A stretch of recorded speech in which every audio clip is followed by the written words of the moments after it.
It really is true. When you choose a surgery residency, it affects everybody. eShadowing Session 1 with Dr. Michael Galvez. How are you doing today? Doing great, man. Doing great. I'm excited that you decided to take the leap with me. Come be guest number 1 on eShadowing.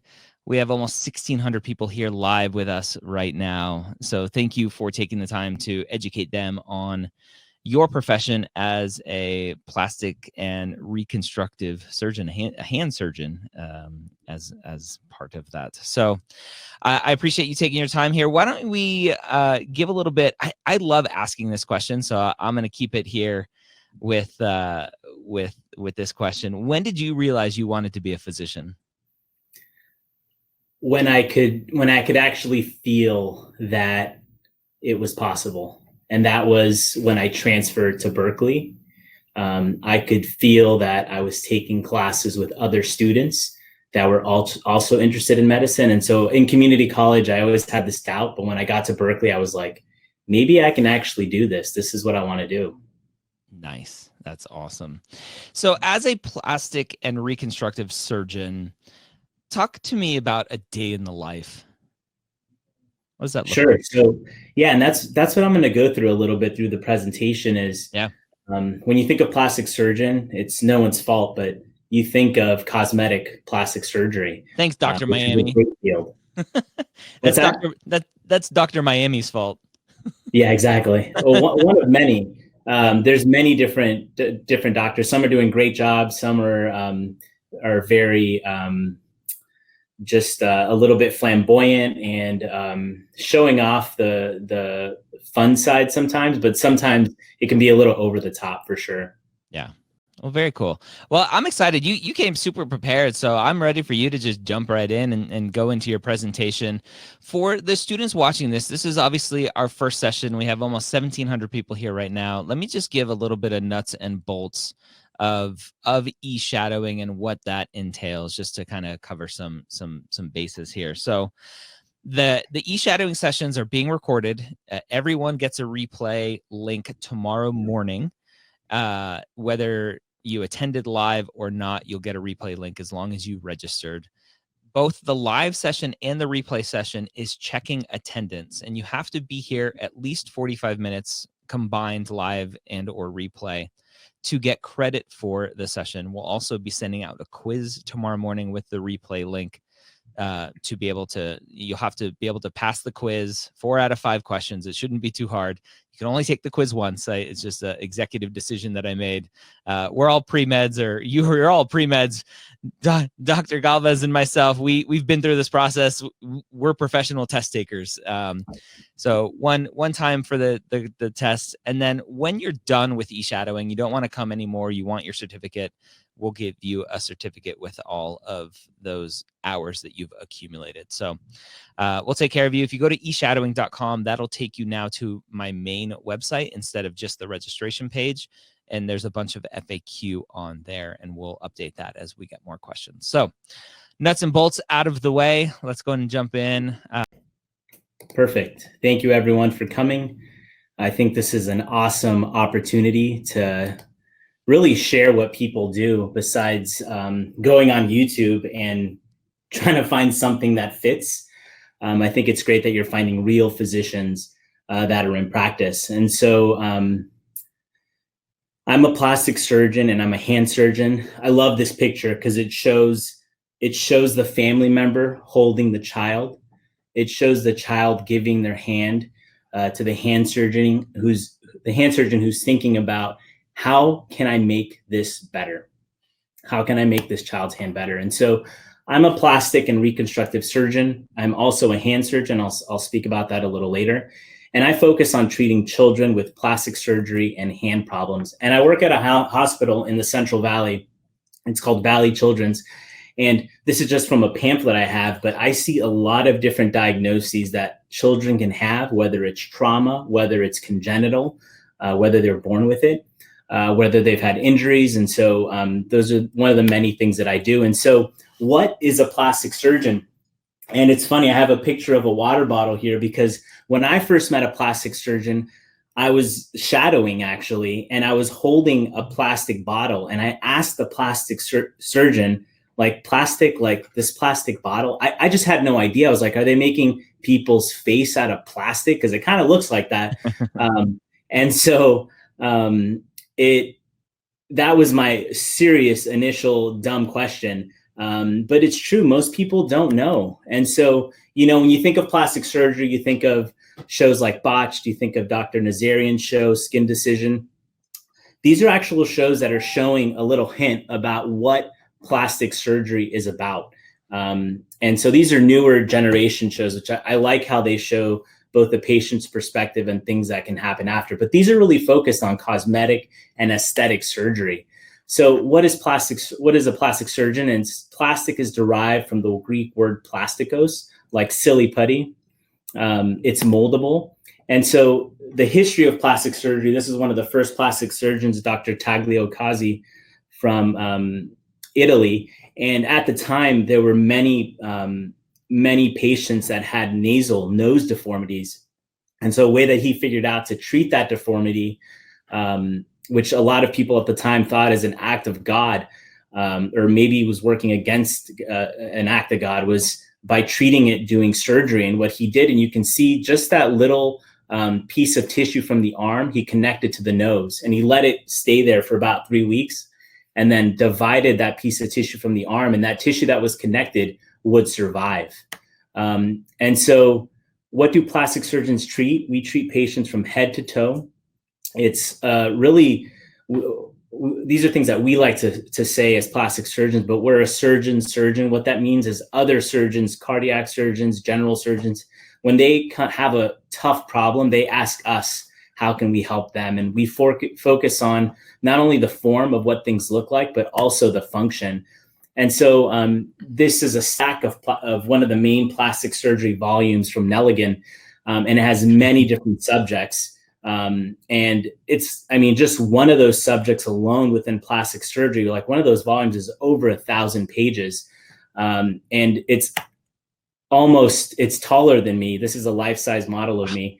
And the amount of content you can see. And so just going through those volumes, so you have the principles of plastic surgery, which I'll be going through, the aesthetics, craniofacial trauma, cleft lip and palate, craniofacial deformities, and then the other volumes include lower extremity, trunk, burns. There's a whole volume on breast reconstruction for patients that have breast deformities or breast cancer, and then hand and upper extremity, which is what I am. And so who needs plastic surgery? This is a quote from one of my mentors, Dr. James Chang, which is, plastic surgery happens to the unlucky. So think of trauma, think of bad infections, think of cancer, think of congenital deformities. And so you really want to be wary about what you see on social media, because it usually doesn't truly depict the field well.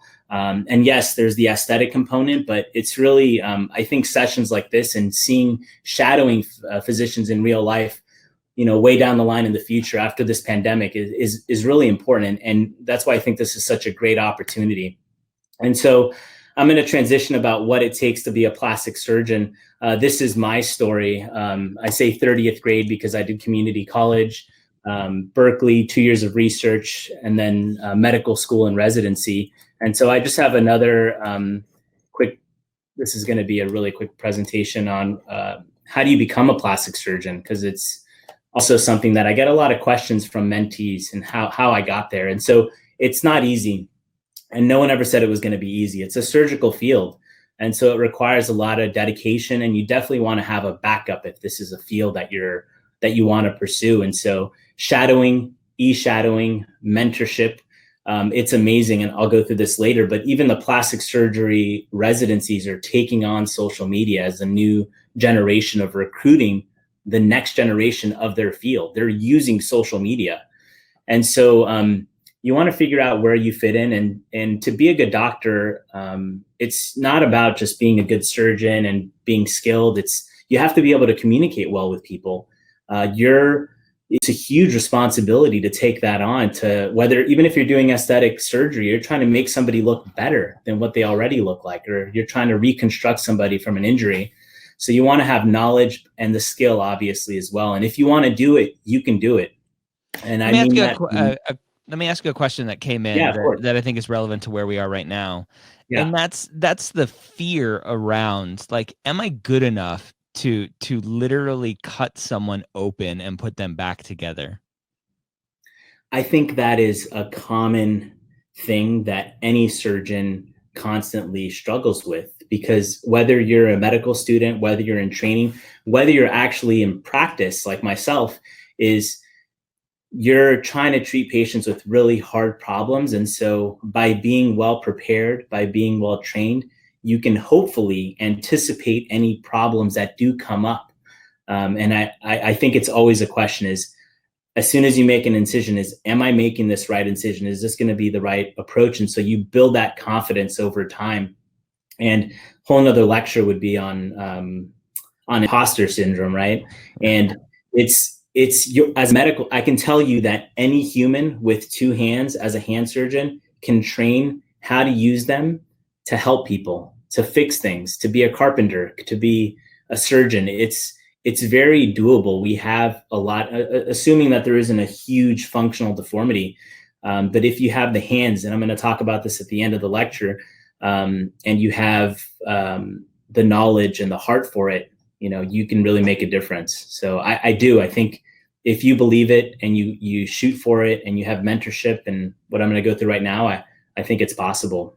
Yeah. And so, but it is competitive. And so you want to get into a top medical school. And the reason for that, it comes down to opportunity. And that's what I talk a lot about, is some of that opportunity you can be born with, right? With socioeconomic differences, but some of that, even a simple medical school can make a difference. Where I was lucky to be at Stanford, I literally walked a block over to do research in plastic surgery. It was literally that easy for me to do that. And whereas if you're going to another medical school that doesn't have plastic surgery, you have to travel, miles to get, or even another state to get, to be able to do research in that. And so I think that's important. You want to do well on your boards, which is changing now, I know. Research is important. Shadowing is important because you want to make sure it's the right fit. It's a big commitment, 6 to 7 years. So mentorship's important, and there's no cookie cutter approach. It's not like do well on your boards and you're going to be a great plastic surgeon. I've seen it. People do really well on their boards and then they end up dropping out after a couple of years because it wasn't the right fit. And so it really is a match. Can a DO become a plastic surgeon? Absolutely. I definitely have seen some awesome, any type of surgeon, honestly. But you have to, again, it comes down to opportunity. You have to go out of your way to find a mentor, and you can make it possible. And so there are two main tracks. One is, it's called the independent model, which is really doing general surgery first, and then doing a fellowship. So that's a really long time. That's 10 years. And then the integrated model, which is what I did, which is probably the most common way. And that can be anywhere from 6 to 7 years of residency after medical school. And I did 5 years of medical school because I did a year of research within medical school. And so surgical residency, first year's intern. There are the other years in residency, you get graduated responsibility. You do rotations in different settings. And so it's tough though. Residency in surgery, you start before 6 sometimes, you end late in the evening, right? You round in the morning on your patients, you do surgeries, and then you round on them in the evening, you check on them. And so the call is challenging. There's a lot of learning, teaching didactics, conferences, hands-on workshops. The operations can be from simple to super complex. You do yearly exams, and really with any residency you're considering, it's the best years of your life, right? You're young, you're able, and so you got to think about life outside of that. I wanted to bring up ACAPS. It's acaplasticsurgeons.org. They have ACAPS EDU, and that they have an Instagram now. And so they're actually promoting a lot of things that haven't been promoted before, like diversity, outreach to different fields, and to outreach to students from any background. And so I think that's awesome that social media is being used for good. Can you define didactics as some jargon that we're throwing out that some people don't know, the word didactics? Oh yeah, of course. Didactics is a really complicated word for an online, a lecture. That's all it is, a presentation. Yep. Presentation where you listen and you maybe get asked some questions at the end, but that's pretty much what it is. Doctors are very good at creating sometimes you can do oral words. Sorry, I was talking over you. I said doctors are very good at creating complicated words for simple things. That is the problem. Therein lies the problem. And so there's fellowships, hand surgery, which is what I did, craniofacial, microsurgery. Microsurgery is where you transplant tissue from the same person to other parts of their body. And then there's cosmetic fellowships. And so I did hand surgery. And so to do hand surgery, you can come from any background related to the field, which is orthopedics, plastic surgery, and general surgery. And so if you do those fields, it's a little less likely in general surgery, but you can apply and do a hand surgery fellowship. And it can actually be fairly competitive too. And then board certification, which is a step I'm at right now. And this is once you're done training, you have to collect cases over a period of time. I have to take photos of every case, get consent from the patient for the photos. And really it's focused on safety. They want to make sure that the plastic surgeons that are being made are being safe. And so that's about plastic surgery. Are there any questions from that perspective before I keep going? There's a ton of questions, and we'll try to obviously get to a bunch. I think the biggest question I want to know that a lot of students are asking is why hand surgery for you? Why did you choose that fellowship? Yeah, it comes down to, it's an experience. It's a shadowing experience, really. I was in Bolivia. It's that first slide. And there were so many children in La Paz with hand deformities, whether they had been burned, whether they were born with different hands. And there were hundreds of patients before we even got there that were screened. And so I saw a need, and that has been my passion. Is I love the form and function, and I like working with kids, and I like working with their parents. And so that's my short answer. Cool. Okay. Yeah. And so back to I like that I made a little sub presentation, but back to the regular presentation. So my schedule, I have clinic for 2 days, 2 days of OR. I'm developing a new program here, so I'm trying to work on research as well. I work hard. You can ask my wife and my family. I work 50 to 60 hours a week. Sometimes it's a lot more. And I'm on call every 4 days for hand surgery and craniofacial problems as well, because I'm a plastic surgeon. And so the kinds of patients I treat. So another question I get asked from mentees is I treat children. So newborns up to age 18, which are really adults. And then really it's a discussion with the family and the guardian. It's an essential part of the care that I provide. We have social workers here. We have hand therapists too. And 75% of the patients that I treat are Medi-Cal insured. And so really an underserved population that's quite diverse. And so I was just going to go through some cases, and they're fairly detailed, but we'll get through it. So the first one is a 12-year-old boy comes to the ER. Maybe we can select somebody who can answer this. Oh, yeah. So for everyone, there's a like raise to speak your hand kind of thing. We'll randomly pick someone. It'll have you come on the stream with us, so you have to be comfortable on video. We may have to work through some audio bugs, but make sure you if you know how to use your technology, raise your hand and we can get you on.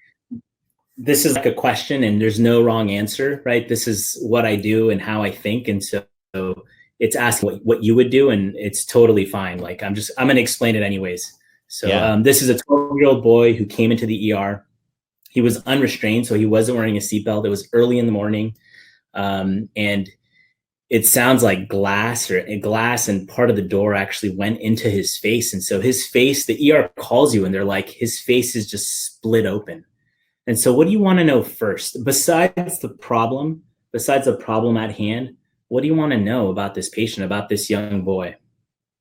And so you want to know basic questions. And this is the whole thing about being a doctor, is who cares how much you know about the book if you can't ask the basic questions, which is what happened, what was the mechanism, which I explained a little bit before.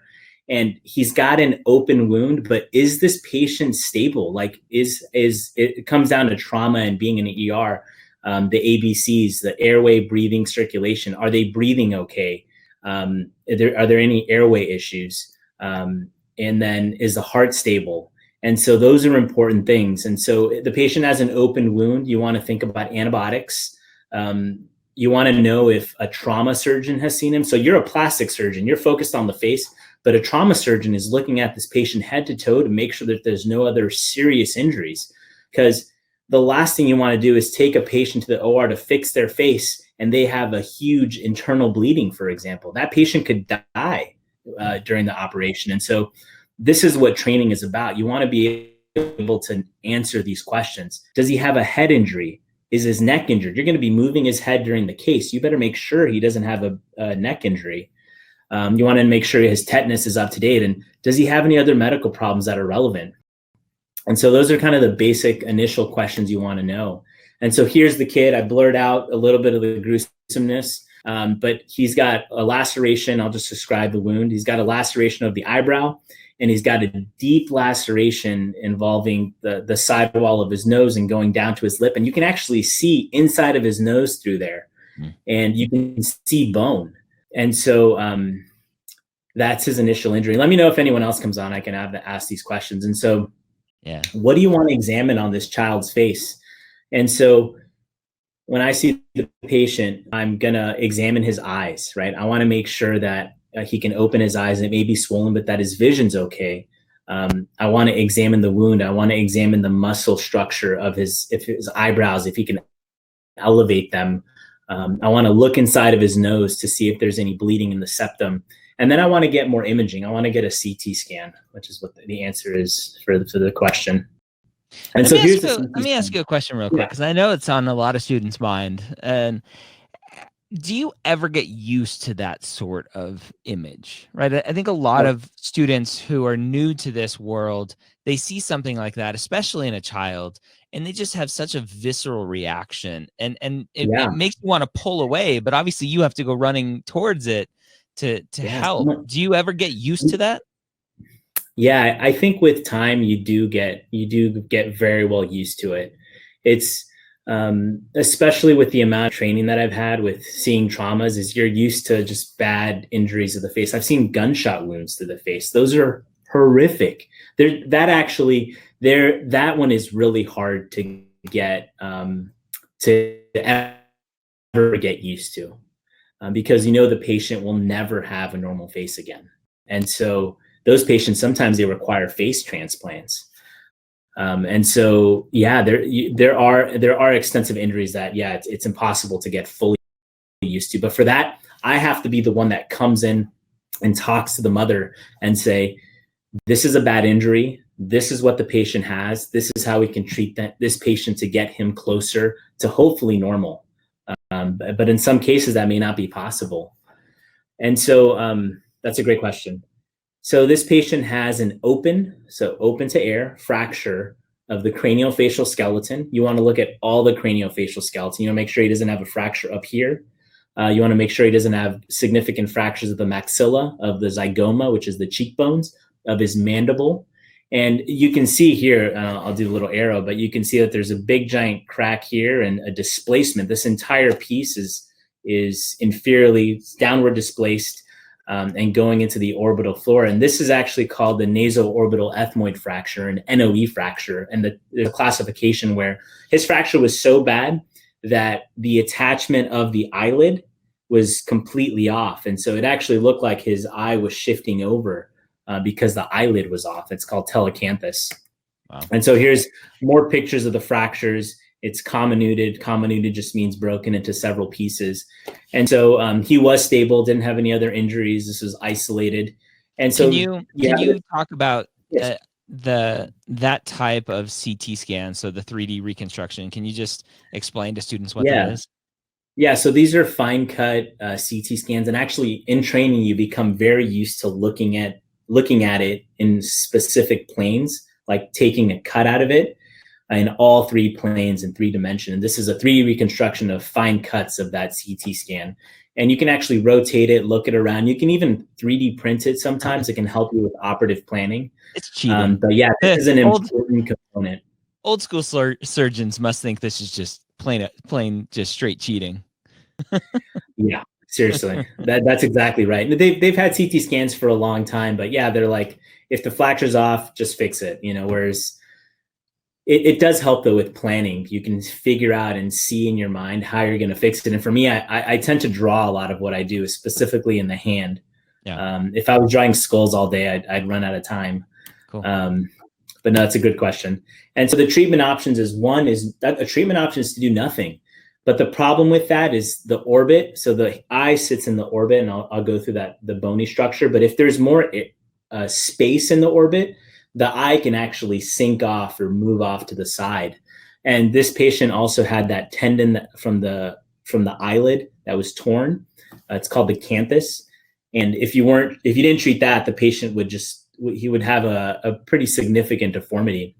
And so the other option is operative. So taking the patient to the OR and discussing the risks and benefits of this. So taking him to the OR, washing out the wound. The most important thing is that this kid doesn't get an infection, reducing the bone, putting it back in place, putting small plates with screws. They're literally small titanium plates with screws. And then I'll go through some of his other aspects of his injury. And so safety is really important. And we talk a lot about this in plastic surgery because we want to make patients better. We don't want patients to have a bad outcome, whether it's as significant as death, like I mentioned, not thinking about the other aspects of this child, or making the child worse or doing it in a way that isn't safe. And so you want to think about general anesthesia. You want to tell the family that the patient will require general anesthesia. Bleeding is always possible. An infection. The plates can have issues. And then doing the surgery, I could injure his eye and the patient could become blind. That would be very unusual, but anything is possible when you have, sharp objects around a specific area. And so the anatomy, just to go through this, is super complex because there's so many layers to it. You see just the skin, and most people see just the skin, but as a plastic surgeon, you're thinking of all the tissue in every aspect of it in significant detail that nobody else knows. A perfect example is above the eye, in the medial part of the eye, the central part of the eye, there's two arteries right here, right? The supratrochlear artery and the supraorbital artery. And only plastic surgeons know those arteries. And it just comes down to the level of detail because sometimes we have to use those arteries to bring tissue over that has blood supply. And so here is the canthus, like I mentioned, and then there's the canalicular system for drainage of the eye is in this area where this fracture is, and this entire segment is off.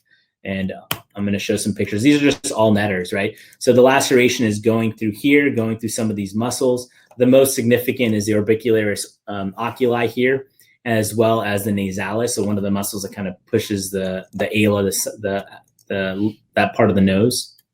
And then here is the craniofacial skeleton.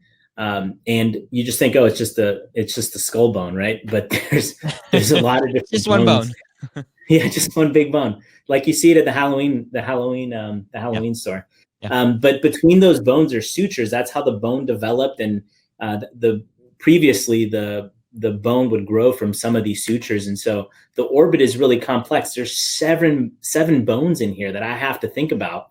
There's the lacrimal bone here. There's the orbital plate of the ethmoid bone. This is part of the maxillary bone here. This is part of the zygomatic bone here. This is part of the sphenoid bone, and then the frontal bone. All these bones are relevant because you're going to be in that area. You should know exactly that this fracture is going through this part, through the lacrimal bone likely, and then through the infraorbital rim. And then the other important thing for this child is, remember, it goes into his nose. So I actually had to close some of the nasal mucosa. And importantly, the drainage of the eye, there's a little thing called a punctum here. It's like a little hole that drains your tears come from up here, and they drain down here, and they drain into your nose, which is, when you cry, tears come down your nose. And this drainage system for this child was completely cut. And so that had to be repaired. And so this is the canalicular system. I actually had to put in a little silicone tube. It was totally cut, so we were able to pass it through. And you put a silicone tube through here and through the bottom punctum and the superior punctum, and then they come out through the nose, and then you tie it in the nose. And then you have to take it out at a separate surgery once everything heals. So And this is just a deeper photo just showing the drainage of the eye. So there's many components to this. This is a composite injury. There's bone, there's periosteum that covers the bone, there's the globe, there's the orbit, there's the canthus of the tendon of the eyelid, there's the drainage system. All these things had to be considered in order to fix them. If you don't fix one of these things, he would permanently not be able to fully drain his eye. He'd always be tearing in his eye for the rest of his life. Yeah. Or if the canthus wasn't repaired, he would have a permanent deformity. And so I didn't include all they're a little bit too graphic, but just pictures of the fractures lined up with plates. And I actually have a picture of a video of like pulling of the actual tendon, showing that I was putting it back in place and I sutured it back in place. But I was able to repair those things, like I mentioned, with the silicone stent, with repairing the repairing the canthus with the permanent suture, with plating the bones, and then repairing the skin. And so that's what he looked like at the end of the case. And this was obviously something very sharp because the skin actually wasn't very beat up, even though it looked pretty bad before. And so this is him 6 months later, I think actually 8 months later, and he's done great. And so luckily things went well for this child, but that's a fairly complex craniofacial problem that had it just been closed quickly, or not, if you didn't think about the orbital floor, if you didn't think about repairing the drainage system, those would be significant deformities and functional problems for this child. So that's case one. You're getting thousands of wows. That's amazing. That's amazing. So good job with that. How long did that case last? I think that it was about 4 to 5 hours. Yeah, so long cases for those trauma cases. Yeah. So I'm going to ask a question to students. Do we want to do another case, or do we want to open it up for live Q&A? And we'll give a couple seconds because there's a little bit of a delay in me asking that. But that was an awesome case. How do you deal with another question that I saw come in that I think is good while we're waiting here is another case. Everyone wants another case, so we'll do that. They want the cases. Cool, that makes it easier. How do you deal with parents in that situation? Right, there's multiple patients when you have a pediatric patient. Yeah, it really comes down to making sure that you have to read the parent in this trauma situation, especially. Like, this mom was woken up. This kid was coming home early in the morning with a sibling, and she was woken up with this, that he's been severely injured and he's been helicoptered over to this other hospital, and she had to drive a few hours to come here. And so you really have to put yourself in the position of the family member. The whole key thing with being a physician, in my opinion, and in the world in general, is to have empathy, to put yourself in the shoes of that mother. She was Spanish speaking only. I was able to communicate with her, and I brought her aside from the injury. Like, she's there, the child's face is split open. There's some gauze there, but it's full of blood. Like, it's very traumatic for anybody who, students haven't seen it, for the family who's never seen their child. I just think of it, they've raised this child their entire life, and this child has been perfect and beautiful. And now they're worried, first of all, that the patient could die, right? Yeah. That the patient is going to be permanently disfigured. In this case, the mom was more worried about him dying, which is very reasonable. He just, without wearing a seatbelt, this is a lifelong lesson for that child. And he actually gave talks at school about wearing a seatbelt. And he's even been on TV and stuff too, about the importance of wearing a seatbelt. But that's an important thing to kind of get through the mother, as well as that, he's stable right now, and we're going to proceed with trying to fix these things, but there's some downsides of things that could happen, and you try to anticipate and explain as much as you can. And there's a balance of that too, right? Because if you say too many words, like you said, like using the word didactics, they're not going to understand, and so you don't want to use a nasal orbital ethmoid fracture. Who cares about that word? Yeah. In the mom's eye, you have to say it in a simpler term. There's a bone where the eye sits on that is off, and we have to fix it and put it back in place. Even the word fracture is not a great word, actually. I just posted about this recently, is fracture. Many people don't know the definition of that word, and you just have to say broken bone. And so that's a great question. Yeah, it's funny. I talk to so many pre-meds and hear lots of just random things. A lot of people think there's a difference between a fracture and a broken bone. Like fracture is just like a little mini broken bone. That's not really a broken bone. Like, no. Like, so Yeah, yeah. and that's what the public believes. Yeah. And I think it's because fracture kind of sounds like um, almost like just something that's non-displaced, like a green stick fracture. I'm using the word fracture. Just something that is kind of bent, I guess, is probably the Yeah. word that I think people think of it as, rather than truly broken. Yeah. Yeah. All right, let's get into case 2, and I'm going to try to bring someone in. There, I think Melissa, are you here? Can you talk? I don't know. I am here. I've been here. Oh, cool. I've seen you there. I just now we know Yeah. you're there and you can hear us and you can talk. Welcome. You can answer some stuff in question or case 2 here. So this is the next case, and I'll show some pictures after too. But this child comes in, is 18 months old with the mom. You can see holding the hands to take a picture. And this child is missing the left index finger, and the child was born that way. And if you look closely on the middle finger here and the thumb, there's these really deep bands going into the fingers. And so the question is, what type of questions would you want to ask the mom in clinic? Well, the first thing is I would have a little bit concern about home care, because it looks like this isn't affecting their ability to survive or live. So I'd want to make sure that the mom or family is willing to take on the recovery from a surgery like this. That would be my first angle. Yeah, the social aspect is really important. Yeah. But this child was born this way. So are there any other questions you'd want to ask, given that the child came out into this world without an index finger? Sure. Then I would start to ask maybe about function, like how the child uses that hand that they have. Yeah. That is a great question. That is an awesome question. Perfect. And so those are great initial questions. Those are the things you have to think about. And actually, I'm taking my oral board soon. And those are the questions that they just like I put you on the spot, they're going to put me on the spot about cases like this. What would you do? And so this is what the thumb looks just kind of from the side, but the child uses the hand well. And so I'd want to know what I was directing a little bit more. A lot of these questions sometimes are, what is the surgeon thinking?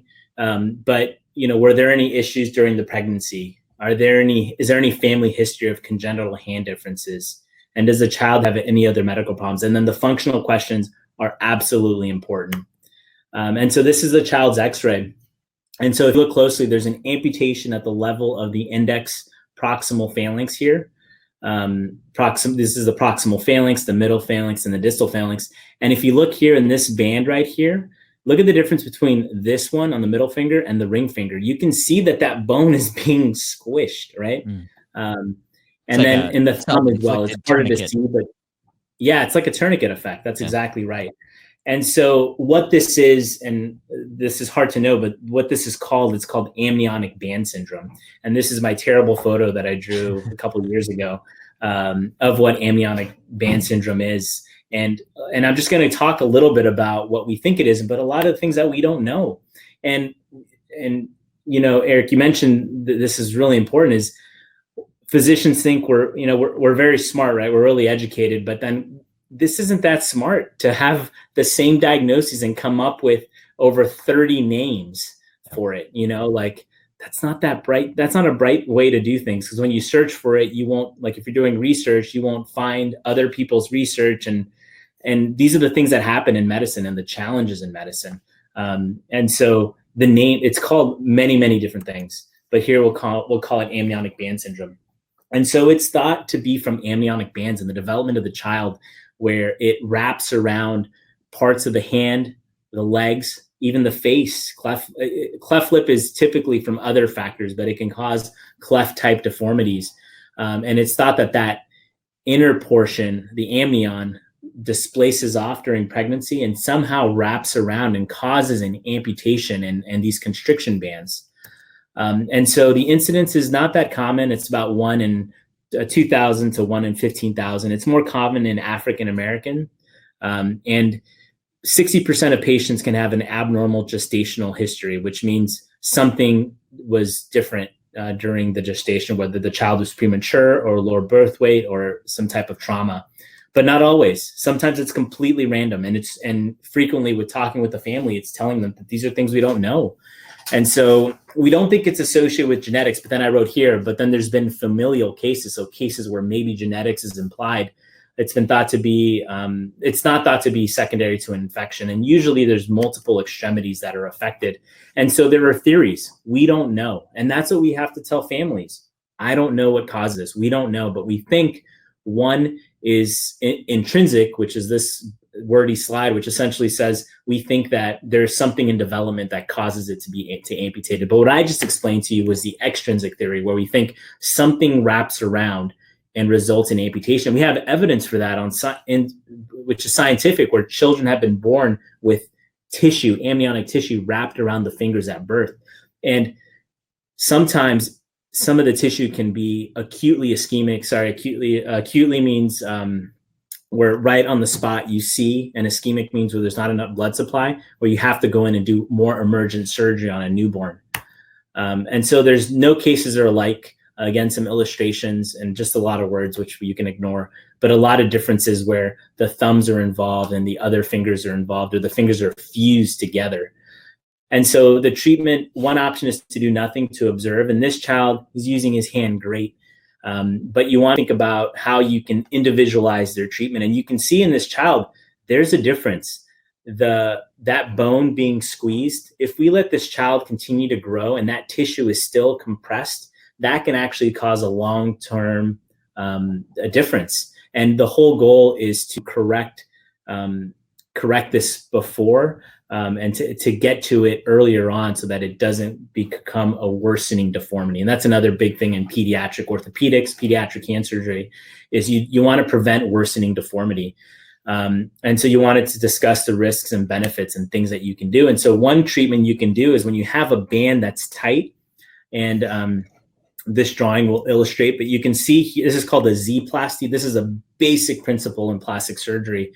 And this is called the Z-Plasty here. And see, this is the central limb. And if you draw and let's say that this is the area that's contracted and it's too thin and you want to make it longer.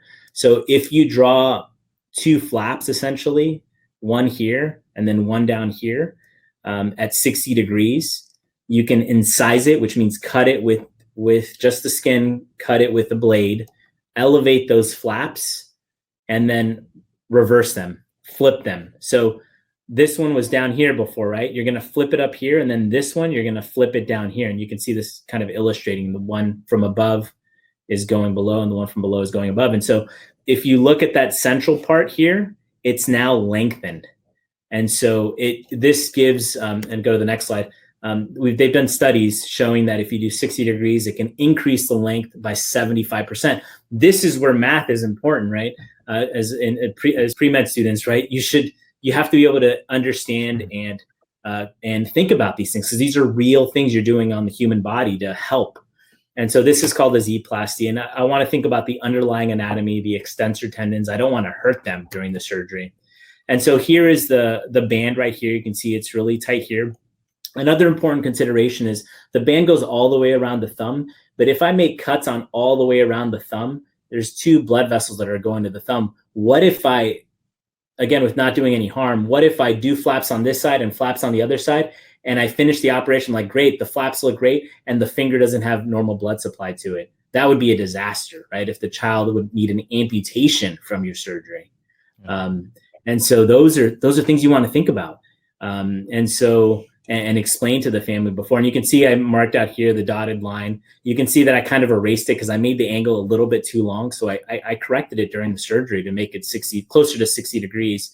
And then after cutting these flaps up, I flipped them. So this flap from here went in this position and this flap went in this position. And so this central limb was now extended and it improved the contour. And so talking with the family, you want to say that there is constriction.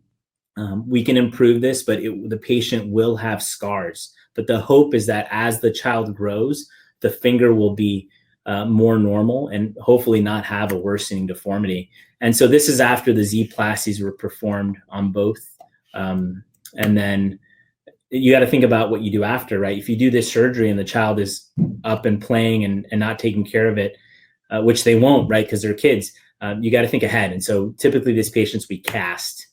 And so this is healing after about almost 4 months. And so the child's doing well. You can see that that tight band is not there as much, but it still looks different. It doesn't look totally normal, but luckily I was only able to, I only need to do Z-Plasty on one side. So the other side is, I don't think it's going to be necessary at this point. And so that's that kid. And then another thing that you can talk about is we can do things like transplanting toes to the hand to provide function. In this case, I don't think it's indicated. You could even remove this bone if it's getting in the way with grasping objects, but the child is doing fine. But things you want to discuss with the family.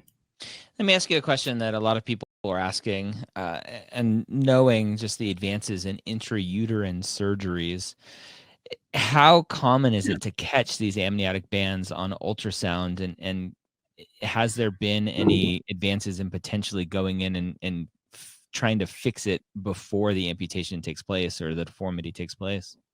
Yeah, so they do get frequently found on a prenatal ultrasound, but more frequently they don't.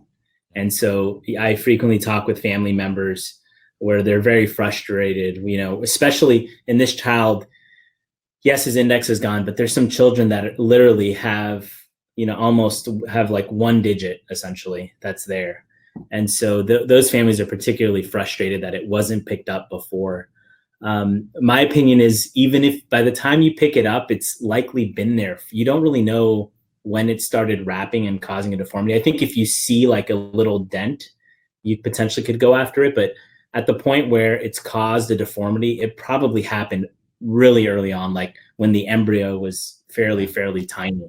Yeah. So it's tough to know exactly when to intervene, but I don't know if that has been addressed, but there definitely are in utero things that have been addressed in the past. Yeah. Cool. But yeah, good question. I'll blow through this one really quick. Okay. And so case 3, 4-year-old, 2 years after a friction burn, and had wound care, didn't require surgery, but over time the fingers just contracted down. And so this is how she presents to my clinic. So her middle finger is fairly bent down, and there's this big tight band here of the middle finger, and then there's also a band of the ring finger, and she can't put her hand totally flat. Keep going back. And so you want to think about this patient. Were there any other injuries deeper in there? So you would get an x-ray, you'd examine the patient, examine the skin, examine the tendons, think about all the tissue. And you can see here on the x-ray that the finger's bent from the scar tissue from the burn, but the bones are normal. And so really this becomes a soft tissue surgery. So one option is to do nothing, but the problem is as that child grows, that's just going to get worse from the scar tissue. And so you want to think about treatment for this patient. And so anatomy. Talked about the bone, think about the blood vessels, think about the nerves, think about the tendons, think in 3D. And for this patient, one of the web spaces I treated with a double opposing Z-Plasty, you can see a Z there and a Z there. And when you cut all these, it turns into what we call the jumping man, jump man. And once you transpose these flaps, so this flap up here goes into these lower ones, it actually spreads and deepens the tissue. And so this is an example of the jumping man drawn here, all the limbs the same, cutting it with the skin, with the knife. We do this under tourniquet so you can see really well, and then transposing. So this flap, these two flaps up here, they actually went down here into that space. And so for this thicker band, actually, it was just all scars. So it was just a straight incision with care to not injure the nerve and the blood vessel. And then taking a little skin graft from the side of the hand and placing it right on that middle finger. And she has a pin, a metal pin to hold it while it heals. Because if I put a skin graft there and she starts moving it, it's not going to heal or take. And so this is her after a month, pulled out that wire. And then this is her with her hand flat at about 3 or 4 months, healing well. And I have to watch her. I have to see as she grows, will this come back? And it could happen. And so telling the parent about that's important. And there's the donor site from the skin graft. And so Those are the cases I had. And so this is a quote that I like from a famous plastic surgeon. He who uses his hand is a laborer. He who uses his hand, his eyes, and his brain is an artisan. He who uses his hands, eyes, brain, and his heart is an artist, is a plastic surgeon. And so that's it. I have cases I'm putting cases together here on Instagram at Valley Children's Hands. This is a shameless plug, but really it's mostly geared for families and patients. But I do think social media is a great way to explain things to families. But that's it. Thank you so much. Very cool. Let me ask you a question that's come up a bunch with each of the cases is how much I'm going to stop sharing. Yeah. How much interdisciplinary kind of work is there between plastic surgeons like yourself and ortho or vascular or other specialists? Yeah, there's a ton, especially at an academic center. So if somebody comes in with a lower extremity wound, so orthopedics is taking care of a patient with a lower extremity fracture, you can't leave that fracture open. So it needs tissue that has to get transplanted from one place. And so orthopedics calls us for that. And vascular surgeons that have a groin wound with an exposed graft, they call us for that. Or neurosurgeons that have a plate that's been exposed in a patient that's been irradiated, they need a transplant. But really, it's plastic surgeons in an academic center. In the community, I would say the most interface that they have is obviously in the ER with hand problems, because not all, but most plastic surgeons take care of hand problems over time. And then the other big one is breast reconstruction. So the breast surgeons, which are general surgeons who take out the tumor, they work very closely with the plastic surgeons. And so you really want to have clear communication so that you know what's going on with the patient. And so everything, will go well. You had mentioned earlier that you did a hand fellowship, and I think a lot of people were confused seeing pictures of you operating on a child's face. Talk about, even as a fellowship trained hand surgeon, talk about how you still kind of fall back to the general sometimes when on call. Yeah, it's just, it comes back, fairly quickly. And I don't see as many facial injuries on a regular basis, but when I'm on call, I'm a plastic surgeon. And so I have to take care of all these problems. And so a lot of it comes down to your training, comes down to, I've done so many mandible fractures and facial fractures in residency. So I am fairly comfortable. I just, you do a refresher. I always look over the anatomy again. It's always in another different part of the body, right? If it's a lower leg wound, I've had to take care of several lower leg wounds recently, and looking at the anatomy and making sure that you're thinking in 3D in that space again. So it definitely is a challenge for somebody who takes care of all the problems. I would say most plastic surgeons at some point, they decide to focus on one thing over another. But like I said, there's those 6 books. That's a lot of different topics. And when you become a board certified plastic surgeon, you still have to take a test every, I think it's 7 years, 7 to 10 years, where you get tested on all these things again to make sure that you're safe and that you're knowledgeable about how to take care of them. Even if you don't know, it's really important actually, even if you don't know what to do about it, let's say you're fairly down the line and you don't know exactly what to do about it, you'll still remember what type of surgeon should take care of it. Does that make sense? So it's really like, if there's something that is so complex that you can't take care of it, you'll know who to contact. And so keeping up with those principles, I think, is really important. For the over 1,800 students watching live right now, if you talked about empathy earlier, if you could put yourself in their shoes, thinking back to when you were in their shoes, what do you know now that you wish you knew then? That's a really hard question because I was a super gunner always.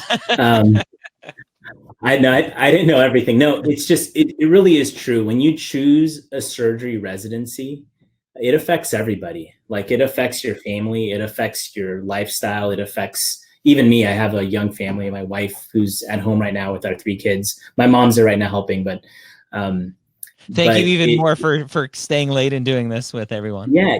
Well, it's just an important consideration. You really do want to think about it. You want to make sure that you've asked all the questions, that you've shadowed, e-shadowed, really done your due diligence to make sure that it's the right fit for you, because you want to enjoy life, right? You want to make sure that you like your bread and butter. I always talk about bread and butter too. Like, you want to make sure that the field that you choosing, you like their bread and butter. The boring stuff that you're going to see a lot. Yeah. Like if you become an ear, nose, and throat doctor, for example, and you don't like putting in ear tubes, you're not going to be that happy, or if you become a pediatrician and you don't like talking to the parents, like, it doesn't make any sense, right? Like you have to figure out what those parts of the field keep you happy. And so I think I did my due diligence to make sure I knew. And so that's what I recommend, is just shadowing and eShadowing, and not just going on YouTube, not just imagining, oh, I want to be a plastic surgeon. That's not going to help. Or watching a Netflix show and saying you're going to be a plastic surgeon to all your friends. What really matters is real life experience. And right now we're in a different period and it's totally hard, but I love that. I mean, the plastic surgery programs are coming to the students right now. It's crazy. Like, they're putting effort to try to recruit students through Zoom. And so similarly, students should be doing the same to try to get experience. So that's why I think this is wonderful, man. It's great. Yeah. Well, thank you again for being our first guest.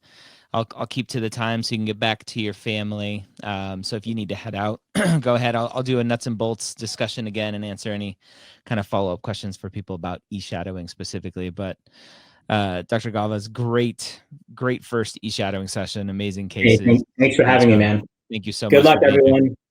Yeah, take it easy, man. Yeah, bye.